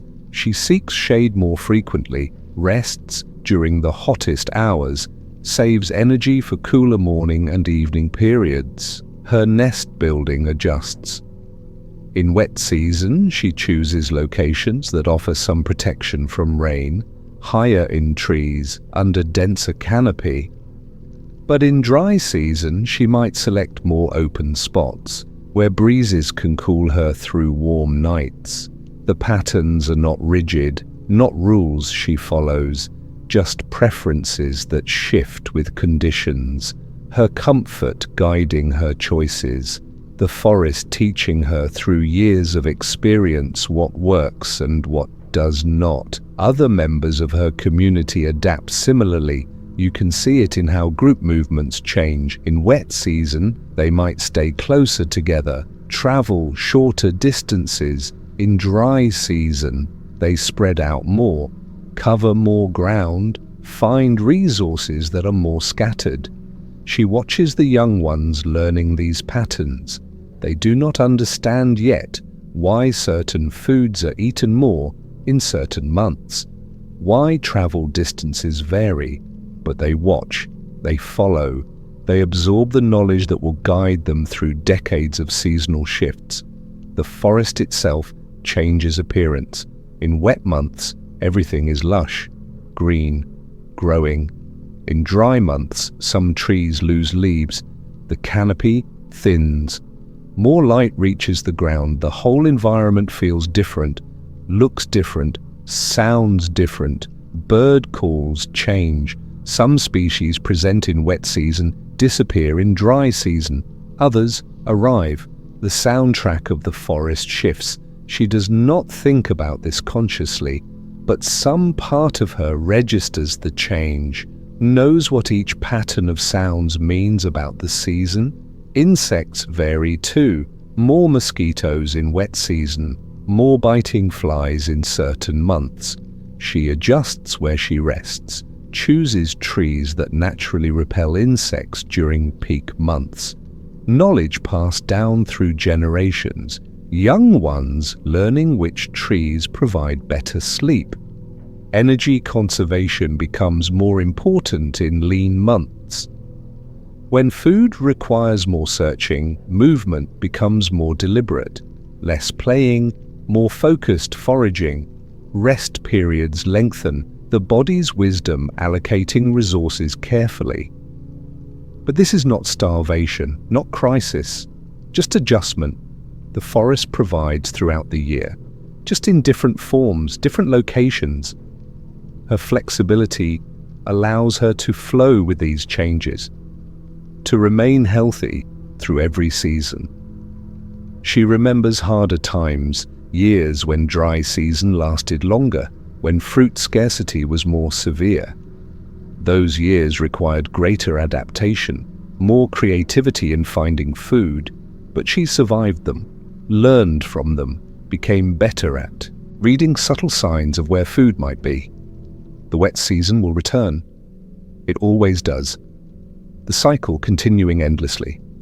Fruit will become abundant again. Water will flow freely. The forest will shift back into lush mode, and she will adjust again, eating more fruit, traveling less, enjoying the easier times. For now, she exists in the present pattern. Dry season's particular demands and offerings, neither better nor worse than wet season, just different. Requiring different strategies, different movements, different choices about what to eat and where to rest, the sunset comes earlier now than in previous months, or maybe later. The light changes its schedule with seasons too. She begins building her nest, the routine unchanged by season, the need for safe sleep constant regardless of weather or food patterns. Tomorrow she will wake and continue adapting, reading the forest's current state, responding to what is available, moving through her territory with the flexibility that has kept her kind alive through countless seasonal cycles. The knowledge of adaptation living not in thought but in action, in the body's wisdom, in choices made naturally in response to the world's gentle rhythms of change. The night settles quietly around her nest. The air holds a different quality now, drier, cooler. The dampness of wet season absent. She shifts slightly in her platform, finding the position that will hold her through the dark hours. Around her, the forest prepares for night in its seasonal way. Different creatures calling, different movements in the darkness. The pattern familiar because it is this year's dry season pattern. Next wet season will bring different night sounds, different rhythms, all of it known, all of it part of the endless cycle. She closes her eyes, her body already anticipating tomorrow's pattern. The searching for scattered food, the longer travels, the careful management of energy, not with worry, not with stress, just with the calm acceptance that comes from having lived through this many times before. The forest holds her, season after season, wet and dry, abundant and lean, always changing, always the same. Her adaptation so complete it feels like no adaptation at all, just life, flowing with what is, adjusting to what comes, trusting that the cycles will continue.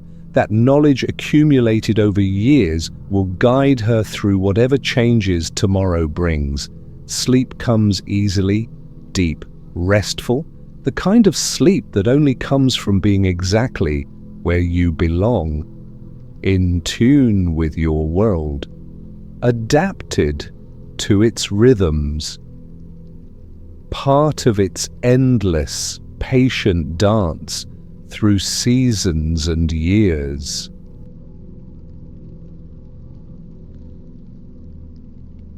Chapter 10. Morning light touches the forest floor softly. A chimpanzee sits near a termite mound. She holds a thin stick in her hand, turning it slowly, examining it. The stick is not quite right, too thick at one end. She sets it down, reaches for another. This one is better, thinner, straighter. She strips away a few small leaves still clinging to it. Now it is ready. She inserts the narrow end into a small hole in the mound, waits, withdraws it carefully. Termites cling to the stick. She brings it to her mouth, lips closing around the wood, pulling the insects off gently, chewing slowly. The taste familiar, comforting. She has done this thousands of times. Think about using a tool in your own life, a spoon, a key. Your hand knows exactly how to hold it, how much pressure to apply. The movement automatic after years of practice. The chimpanzee's relationship with her stick is similar, natural, easy, learned long ago, perfected through repetition. She works patiently, insert stick, wait, withdraw, eat, the rhythm steady, unhurried. There is no need to rush. The termites are not going anywhere. The mound will provide for as long as she works. Nearby, a younger chimpanzee watches, not interrupting, just observing. He has his own stick, tries to copy her movements. His technique is not as smooth yet. The stick goes in crooked, comes out with fewer termites, but he is learning. Each attempt teaching him something. She does not actively teach, does not demonstrate specifically for his benefit. She simply works, and he watches. This is how knowledge passes, through patient observation, through allowing others to be near while you perform tasks, through years of watching becoming years of doing. The stick eventually becomes worn, frayed at the end where it has been inserted repeatedly into the mound. She examines it, decides it has served its purpose, sets it aside, searches for another. Finding the right stick requires knowledge. It must be the correct thickness, not so thick it won't fit in the holes, not so thin it breaks easily. The right length, long enough to reach deep into the mound, short enough to control precisely. The right flexibility, firm enough to hold its shape, supple enough to bend slightly without snapping. She selects one that meets all these requirements. A casual observer might think she picks randomly, but watch her hands. They test each stick briefly before choosing or rejecting. The knowledge lives in her fingers, in her experience of what works. This is not the only tool she uses. In other parts of the forest, different tasks require different implements. Stones for cracking hard nuts, leaves fashioned into sponges for collecting water, sticks of different sizes for different purposes. Each tool selected based on the job. The relationship between problem and solution feels obvious to her now. Termites deep in mound equal need for thin stick. Hard nut equals need for stone. Water in tree hollow equals need for leaf sponge. But this knowledge was learned, built slowly through trial and error, through watching others, through remembering what worked before. She finishes with this mound, walks to another feeding spot. No tools needed here, just hands, just the simple act of pulling fruit from branches. Not everything requires tools. Many problems have simple, direct solutions. She uses tools when they help, ignores them when they do not. The intelligence required for tool use is quiet, not dramatic, not flashy, just practical problem solving, recognizing that a barrier exists between you and something you want, understanding that an object can help bridge that barrier, selecting the right object, using it appropriately. All of this happens without fanfare, without celebration, just quiet competence applied to daily challenges. By midday, she rests. The morning's foraging has been successful. Her belly is full. She sits in a comfortable tree, watching the forest move around her, not planning, not scheming, just being. A stone rests near her hand. She picks it up idly, examines its surface, turns it over. She is not using it for anything, just holding it, feeling its weight, its texture, some part of her mind noting these properties, filing them away. This stone is smooth, too smooth perhaps for gripping firmly, not ideal for nut cracking. She sets it down. This casual interaction with objects is part of how knowledge builds. You handle things. You notice their properties. Later, when a problem arises that a tool might solve, your memory offers options. That stone near the fig tree was heavy. That stick by the stream was very flexible. The information exists, ready to be recalled when needed. She dozes lightly, the afternoon warm, the breeze gentle, her hand still touching the stone she examined, not holding it intentionally, just in contact. Even in rest, she stays connected to her physical world, to the objects that might become tools, to the environment that provides solutions. An hour passes, maybe two. Time moves slowly in the afternoon heat. She wakes gradually, blinks, stretches.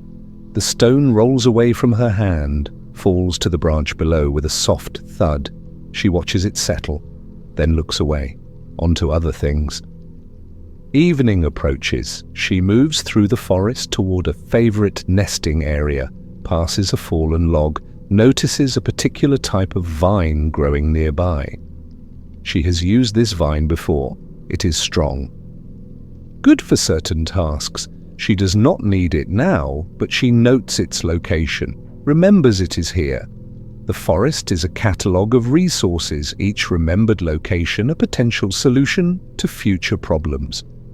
The intelligence is not in single moments of brilliance. It is in the accumulated knowledge of where things are, what they can do, how they might be useful, hundreds of small observations combining into practical wisdom, into the ability to solve problems as they arise using whatever the forest provides. She reaches her chosen tree, begins gathering branches for nest building. The tools for this task are the branches themselves, selected, bent, woven, each piece serving a purpose in the final structure. This too is tool use, not in the traditional sense perhaps, but applying the same principles, choosing materials, shaping them to meet needs, creating something functional from raw resources. The nest takes shape slowly. She works without hurry, each branch tested, each position adjusted until it feels right. The platform grows beneath her hands, solid, comfortable, the product of skill refined over decades, of problems solved thousands of times, of hands that know exactly what to do. Darkness gathers, the nest is complete. She settles in, her body relaxing into the platform. The day's activities fading, the small problems solved, the tools used and set aside, the knowledge accumulated from another day of living, of noticing, of doing what needed to be done. Around her, the forest holds other chimpanzees, each with their own relationship to tools, their own knowledge of what works, their own solutions to daily challenges. The intelligence distributed through the community, shared through observation, passed through generations, not in words, not in lessons, just in watching, in doing, in the patient accumulation of practical wisdom. She breathes slowly, the nest cradling her, the branches she selected and shaped, holding her weight perfectly. This platform is itself a tool, a solution to the problem of where to sleep safely, built fresh each evening, used once, then left behind, but the knowledge of how to build it remains permanent, reliable, ready to be applied again tomorrow night, and the night after, for as long as she needs shelter, for as long as branches and hands work together to create safety. The forest is quiet now, the problems of the day solved, the needs met, the tools resting where they were left, sticks by termite mounds, stones near nut trees, vines growing on their logs, all of it waiting, all of it available, all of it part of the endless relationship between intelligence and environment, between need and solution, between problem and the patient, quiet application of knowledge to overcome it. Sleep comes gently, her hands relaxed, open, ready for tomorrow's challenges, ready to select, to shape, to use, to solve. But for now, just resting. The intelligence quiet, the problem-solving paused, everything accomplished that needed accomplishing, everything exactly as it should be. Chapter 11. Night has fallen completely. The forest is dark, cool. A gentle breeze moves through the canopy. In nearby trees, several chimpanzees have built their nests close together. Not touching, but near. Close enough to hear each other breathing.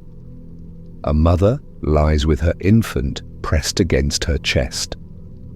The small body warm, the tiny fingers gripping her fur loosely, the infant's breathing soft, steady, already deep in sleep. The mother shifts slightly, adjusts her position to support the small weight more comfortably. Her eyes close, open briefly, close again. This closeness serves purposes beyond affection. The infant cannot yet regulate body temperature as effectively as adults. Needs the mother's warmth through cool nights. The contact is essential, life-sustaining. The mother's body a constant source of heat, of safety, of everything the infant needs to survive these vulnerable early years. In another nest nearby, 2 juveniles have built their platforms in the same tree. One slightly higher than the other. They can see each other through the branches, can hear each rustling movement. The proximity is comfortable, reassuring. Neither is alone. Think about sleeping near someone you trust. A family member in the next room. The quiet knowledge that you are not isolated. That help is close if needed. That presence exists beyond your immediate space. The chimpanzees feel something similar. The group sleeping together without sleeping together, separate but connected. The temperature continues dropping, not drastically, not dangerously, just enough to make warmth valuable. The nests provide insulation, layers of branches and leaves trapping body heat. But the presence of others nearby adds another dimension. If one becomes too cold, moving to a nest closer to others is possible. The flexibility exists. The options remain open. An older male rests in a sturdy tree, his nest larger than most, built to support his considerable weight. Other nests dot the surrounding trees. He can hear the occasional shift, the soft sound of someone adjusting position. These sounds are normal, expected, part of the nighttime landscape.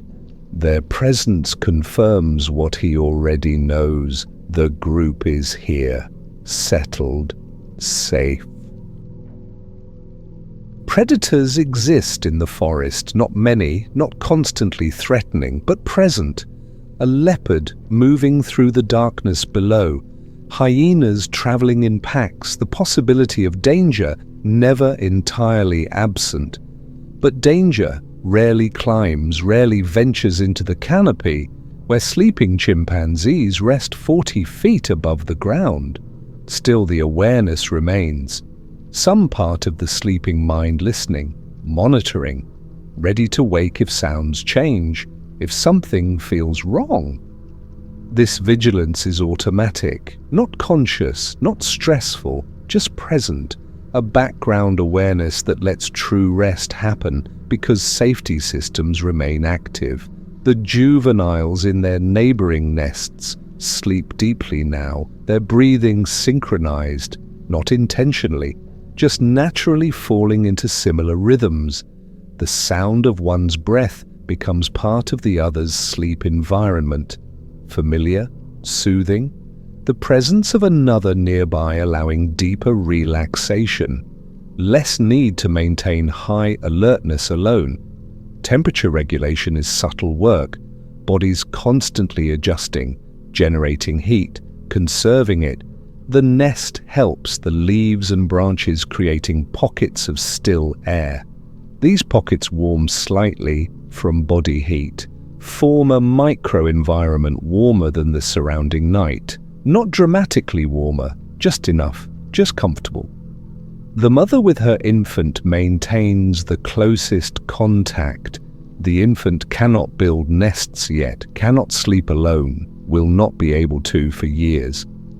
This complete dependence means complete closeness. Every night, the infant sleeps pressed against her warmth, protected by her body, surrounded by her presence. She sleeps lighter than the others. Some part of her always aware of the small body against her chest, ready to adjust if the infant shifts, ready to respond if the infant needs something. But this lightness is not exhausting, it is natural. The state mothers enter, a different kind of sleep, protective, attentive, but still restful. Hours pass, the forest settles into its deepest quiet. The time between midnight and dawn when everything rests. Even the nocturnal creatures grow still. The world paused, breathing softly. The group sleeps on, scattered through several trees but fundamentally together. If you could see them from above, you would notice the pattern. Nests clustered, not random, not spread across the entire territory, but grouped, concentrated in one area. This grouping is chosen, preferred, the comfort of proximity outweighing any advantages of dispersal. Cold is not the only reason for closeness, though warmth matters, though shared heat makes survival easier on the coolest nights. There is another reason equally important. Social creatures sleep better near others, the presence reducing stress, allowing deeper rest. The knowledge that you are not alone in the darkness, providing comfort that goes beyond temperature. A young chimpanzee stirs, half wakes, looks around sleepily, sees the dim shapes of other nests nearby, hears the gentle breathing of others. This confirmation of presence is enough. Eyes close again. Sleep returns immediately. The brief waking moment requiring no response. Everything as it should be. The mother adjusts again. The infant has shifted slightly. She repositions to better support the small body. Her movements gentle, practiced. The infant does not fully wake, just settles into the new position, continues sleeping. The adjustment so smooth it barely interrupts either of their rest. This is the pattern every night, building nests near each other, sleeping separately but together, the group providing safety, warmth, comfort, the simple presence of others allowing the kind of deep rest that solitary sleeping would never permit. Even the strongest, most capable adults choose to nest near others when possible. The preference universal, fundamental to their nature. Dawn is still hours away, the darkness complete, the cool air steady. The nests hold their sleeping occupants safely, branches supporting weight without complaint, leaves providing insulation. The construction from evening proving its worth through the night. Each chimpanzee resting in their chosen platform, each breathing slowly, deeply, the rhythm of sleep. The infant dreams perhaps, small movements of hands and feet. The mother feels these movements, some part of her awareness noting them, confirming the infant is well, is sleeping normally, is safe, then releasing attention back to her own rest. The monitoring constant but effortless, natural as breathing. The male in his large nest has not moved in hours, deep in the heaviest sleep, the kind that restores, that repairs, that prepares the body for another day. His breathing slow, barely audible, the massive body completely relaxed, all tension released, all vigilance temporarily suspended. Trust in the nest, in the height, in the presence of others nearby, in all the factors that combine to create safety. The juveniles sleep equally deeply, their bodies growing, needing this rest, using the dark hours to build strength, to process the day's learning, to prepare for tomorrow's challenges, the proximity to each other allowing this deep rest, the comfort of another nearby removing some small burden of vigilance, letting sleep be complete. This is group sleeping, not huddled together, not in physical contact except mothers and infants, but together nonetheless, connected by proximity, by choice. By the fundamental nature of their social being, they could spread out, could nest alone in distant trees, but they choose this, choose nearness, choose the comfort and safety of sleeping in a group. The night continues its slow passage. The forest breathing around them, gentle movements of air, distant sounds of other creatures. All of it familiar, all of it normal. The sleeping chimpanzees undisturbed, held by their nests, surrounded by each other's presence, protected by height and darkness and the simple fact of being together. Temperature stabilizes. The coolest point of night past, the air beginning its slow warming toward dawn, though dawn is still distant. The nests maintain their warmth, the bodies maintain their heat, the combination sufficient, comfortable.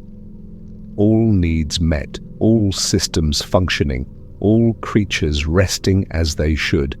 Sleep deepens further, the darkest hour bringing the deepest rest. Breathing slows even more. Bodies motionless now, even the small adjustments ceasing. Complete stillness, complete rest. The group suspended in the perfect pause between yesterday and tomorrow, held together, held safely, held in the darkness that protects rather than threatens, that shelters rather than exposes.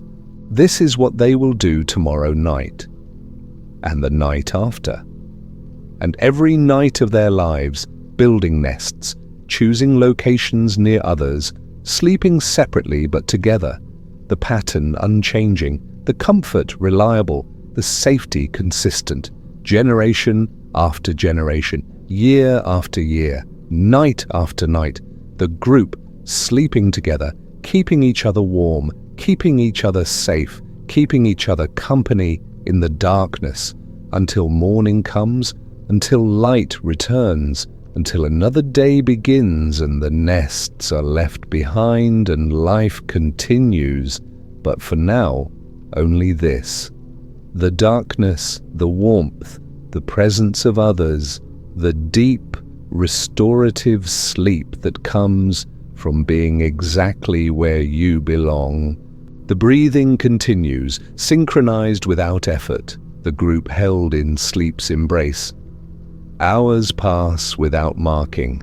Time becomes irrelevant in the darkness. There is only the steady rhythm of rest, the gentle rise and fall of sleeping bodies, the forest holding them all.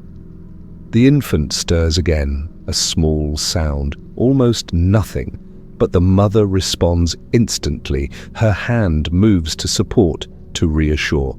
The infant settles immediately, the exchange taking seconds, neither fully waking, just the automatic dance of mother and child, practiced 10,000 times, perfect in its simplicity. In the tree beside them, one of the juveniles shifts position, rolls slightly, the nest adjusts beneath him, branches giving just enough, supporting perfectly. He never fully wakes, just moves in sleep, the way sleepers do, finding comfort, seeking the position that lets rest deepen further. The male in his nest remains profoundly still, his sleep the deepest of all, the kind that only comes with complete safety, complete trust, his weight fully surrendered to the platform beneath him, his breathing so slow it barely moves his massive chest. This is rest earned through a lifetime of successful nights, of platforms built well, of locations chosen wisely. Think about your deepest sleep. The nights when everything feels exactly right. Temperature perfect. Bed comfortable. Mind quiet. Body relaxed completely. The chimpanzees experience this now, every night, the formula perfected through millions of years, through countless generations building nests and sleeping near others and waking safely to see another dawn. The darkness is not empty. It is full of quiet presence, the breathing of others, the occasional small sound of adjustment, the rustle of leaves in gentle wind. These sounds do not disturb, they comfort, they confirm. They say, "You are not alone, the group is here, all is well." The coolness serves a purpose.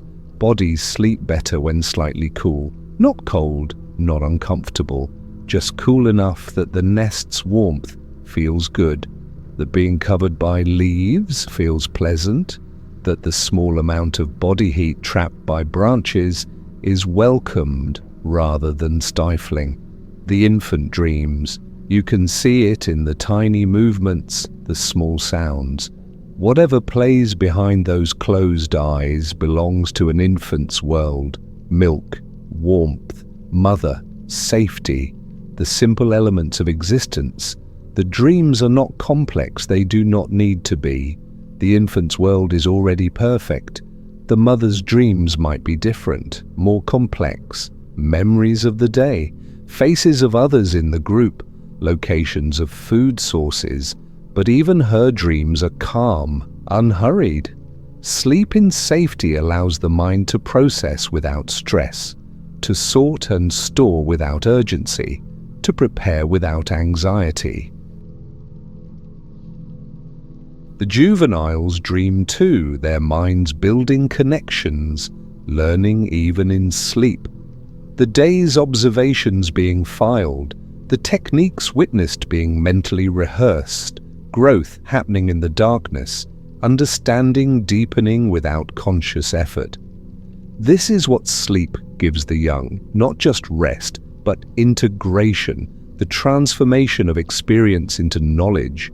The male might not dream at all, his sleep so deep that dreams cannot form, or if they do, they leave no trace. His mind resting as profoundly as his body. Everything shut down except the essential systems.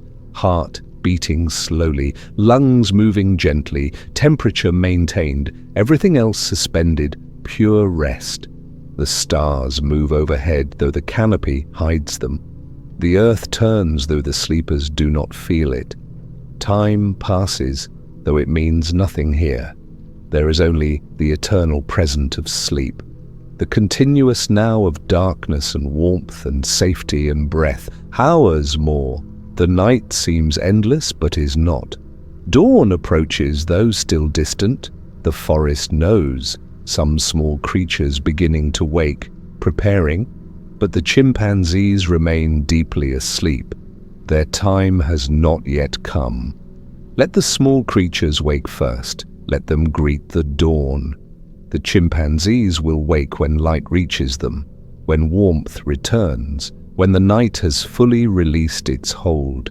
The nests have served their purpose perfectly. Not one has failed, not one occupant has fallen. The branches hold, the leaves insulate, the height protects. The group provides comfort, every element combining into perfect functionality. This is what evolution creates, given enough time. Solutions that work so well, they become invisible, natural, obvious. The mother's breathing has synchronized with her infants, not intentionally, just naturally. Two rhythms becoming one.